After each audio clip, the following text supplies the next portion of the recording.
Yo, what's good, everybody? Welcome back to another episode from the League FFB. Today, we're going to be talking about the top 5 free agent tight ends and what is the most likely landing spot, and giving you guys my prediction for where they will be signing later this month. So, without further ado, I want to just hop right into this video. I don't want to waste anybody's time.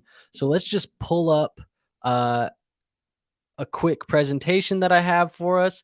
And really, it's just, hey, what teams could be in the tight end market? So I have this really narrowed down to teams that could need or could add a tight end to their depth chart. So some of the teams that I have on here are the Bengals, the Panthers, the Cowboys, the Lions, the Saints, Packers, Texans, Chargers, Buccaneers, Dolphins, Giants, Commanders, Bills, Broncos, and Titans. And that's about half of the NFL. But as I was looking at that list, I said, okay, so who on this team had, or who in this group of teams has the cap space to go sign one of the top 5 tight ends? Because the top 5 tight ends are going to have a market of at least $7 million or more. So which of these teams has cap space? And really, the teams that are crossed out on this list have zero cap space right now. As of today, all of these teams are negative in cap space right now. So that's going to leave us with a group that consists of the Cincinnati Bengals, the Tennessee Titans, the Houston Texans, the Detroit Lions, the Green Bay Packers, the New York Giants, the Washington Commanders, and the Denver Broncos. And quite honestly, of these 8 teams that we know need a tight end or could add a tight end and have the cap space, I'd even argue that 3 of these teams might not even be in the free agent market, and that's the Titans, the Giants, and the Broncos. And that's because we all know, as Dynasty players, they went out and they got tight ends last year in the rookie class, and they got Chigakonkwo, Daniel Bellinger, and Greg Dulcich. So you could even argue that those 3 teams aren't actually even in the tight end market. So that's really going to leave us with the Bengals, the Texans, the Lions, the Packers, and the Commanders as 5 teams that could sign the top 5 free agents. So I'm pulling these free agents right out of Spot Trackers or Spotrac. It's sportscontracts.com. And of those teams that could do that, these are the top 5 players that are going to be generating the highest market. And this is all Spot Track data. This isn't my opinion on the top 5. Now, I do think that 4 or all 5 of these guys are going to be the top 5 free agent tight ends, but these are the guys and these are their market values. So we'll go from most expensive to least expensive according to Spot Track. And that means that the most expensive, or the gem of the free agent tight end class now, is going to be Dalton Schultz of the Dallas Cowboys. And so, as you can see, there is a calculated market value for $15.1 million average annual salary, and they're expecting about 4 years. So roughly $60 million for 4 years for Dalton Schultz. And some comparable players that have signed contracts similar to that have been Dawson Knox, David Njoku, Mark Andrews, and Dallas Goedert. And that is all relative to age, contract status, and statistical production at the time of signing. So they take all of that into account to get you those comparable players. So I looked across the board. I looked at the teams that we had. And for me, I think that there's one place that makes a ton of sense, and that is going to be the Houston Texans. I think the Houston Texans, they have the 3rd most cap in the NFL. They have $41.9 million in cap space right now as I'm filming this video. And then also, as well as having that much cap space and going after the most expensive free agent tight end, their depth chart is fairly weak. Currently, as it sits, they have vacated opportunities from Jordan Akins and OJ Howard. Both of them are free agents this year in 2023. So it leaves a depth chart of Brevin Jordan, Tegan Quitoriano, and Mason Schreck. So I do think that adding Dalton Schultz to this depth chart with Brevin Jordan at $15.1 million a year, it just makes sense. They have the most cap space. They have a need at the tight end position. And we know that D'Amico Ryans and the new coaching staff there, they're coming in. They're going to want to make their own changes. They're going to want to go get a weapon for their probable rookie tight end or rookie quarterback that they're going to be drafting here in the next month and a half. And it just makes sense to me to have them go get Dalton Schultz. He's the best free agent tight end. They have the money, they have the need, and it just makes sense. So I think Dalton Schultz will be signing with the Houston Texans. Now, for our second guy here, we do have Irv Smith Jr. from the Minnesota Vikings. You see that we have the $10.2 million average salary. So they are estimating that that is going to be 2 years, 20.5 million roughly. For him, some comparable players based on age, contract status, and statistical production is going to be Dan Arnold, David Njoku, Jonnu Smith, and Nick Boyle. So that is kind of what you're looking for when you're trying to project where Irv Smith is going to land. And so I'm looking at the tight end landscape. I'm looking at our projected landing spots based on the salary cap and the needs. And to me, the Cincinnati Bengals make sense. I know people have been talking about the Bengals and maybe not having the cap space to sign T. Higgins and all this other stuff, right? But this is a 2-year deal. It's a short-term deal. You can front load the deal and make it so where in year 2, if Irv doesn't produce, it's going to be cut. You can cut him. You can rework it. You can do whatever you need. So this contract is going to be flexible. And I do want to make note that this offseason, the Cincinnati Bengals have $35.5 million in cap space. So that is the 6th most in the NFL. So they do have the cap space to make this work. If they structure it short term, 1 to 2 years, just like Spotrac is projecting, they are going to be able to get out of this contract before the Jamar Chase extension comes up, or even before Joe Burrow's money starts going into effect that he's going to get this offseason. And then I'm looking at the depth chart as well. And this is probably one of the most bare tight end rooms in football right now. Starting tight end as of today is Devin Asiasi with Tanner Hudson and Nick Bowers backing him up. So I think Irv Smith would go in here. He's athletic. He would fit in with that Cincinnati Bengals locker room. And he, quite frankly, would have the talent to go over there and produce in a position that they've been wanting to have produced for a little while now. You see them try to take shots at Hayden Hurst. He's recently left, and Mitchell Wilcox is leaving, which leaves 14% of the target share in that tight end room up for grab. So that's going to be 14% of the targets leaving that team. Irv Smith is going to come in and take some of that. So I do think that Irv Smith makes sense for the Cincinnati Bengals, and this is where I predict him to go this offseason. Now for my third tight end, we have Foster Moreau from the Las Vegas Raiders. You see the calculated value there at $9 million. And I know when I saw that, I was a little bit surprised as well, because I don't know if Foster Moreau has earned that $9 million average annual salary. But like I said, I'm going off of Spotrac's data, and this is who they project to be the 3rd highest paid tight end in this free agent class. And they're projecting it at 4 years, $36.1 million.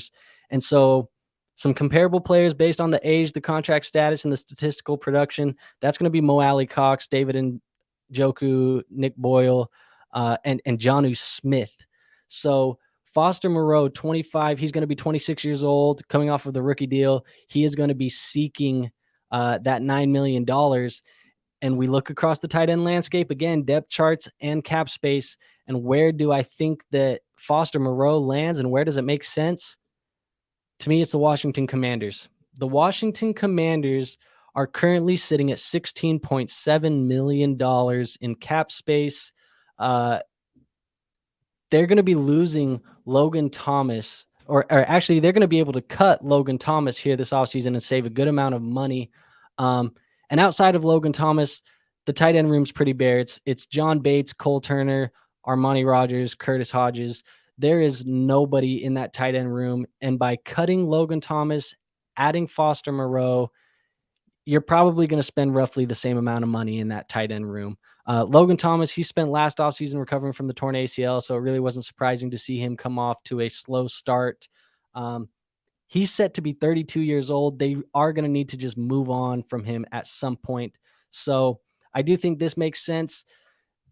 I don't know if Moreau's going to get the $9 million he wants, but when I was looking at those teams and I was looking at those landing spots, I feel like the Commanders make sense for Moreau, and I feel like they could benefit from having Moreau land on the team. So this would be best case scenario for Foster Moreau in your Dynasty Fantasy Football leagues. Now, our fourth guy here, this is somebody who was supposed to have tested free agency last year, but he ended up getting franchise tagged, and we were all kind of hoping he was going to go somewhere good. And quite honestly, he comes back, he gets the tag, and he doesn't have a good year. So now the Dolphins are letting him walk. They're projecting $8.2 million is what the market value is going to be for Gesicki. And they're saying that's 4 years. So 32 million, almost 33 million over the next 4 years for Mike Gesicki. He is only 27 years old. Some comparable players at the time would be Logan Thomas, Hayden Hurst, Anthony Ferguson, and Evan Engram.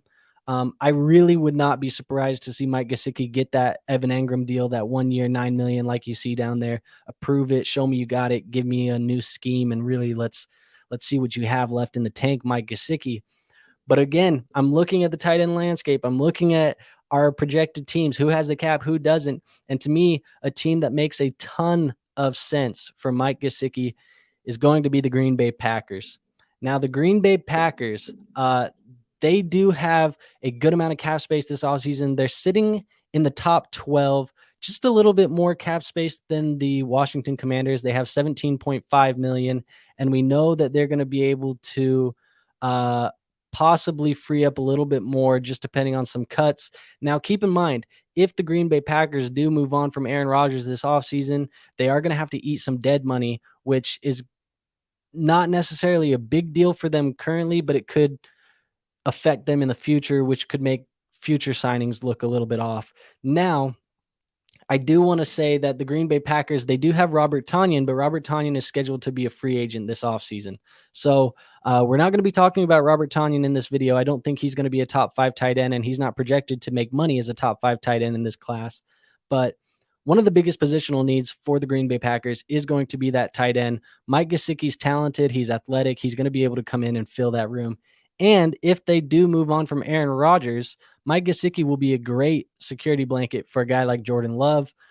Currently, right now, in that tight end room, it's Josiah DeGuara, Austin Allen, and Nick Guagamos. So it's really bare in there. There's 14% of their targets this year are being vacated in that tight end room, 12% of those going to Robert Tonyan. So I do expect them to go get somebody. I think you could make the argument that maybe the Packers end up going after one of these rookie tight ends.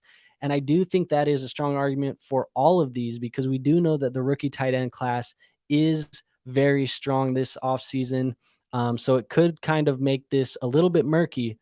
And I think the Green Bay Packers, of all of the teams we talked about today, they're probably one of the only teams that I think could be in the hunt really for the top tight end in the class, Michael Mayer. But if they didn't, and they wanted to go the free agent route, and they wanted to use that first round or that second round pick on something else, Mike Gesicki would make a ton of sense for the Green Bay Packers.